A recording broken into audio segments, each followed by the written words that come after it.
అమ్మా చందనమే పూసిన ఒళ్ళు చూడు, అమ్మా పున్నమి పుట్టిల్లు ఆ కళ్ళు చూడు, అమ్మా ముక్కోటి మెరుపులా మోము చూడు, అమ్మమ్మ ముగ్గురమ్మల మూల పుటమ్మ అమ్మా నిప్పుల్ని తొక్కిన నడక చూడు,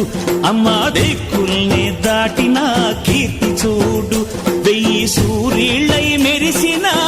శక్తిని చూడు, మనుషుల్లో దేవుడి భక్తుని చూడు.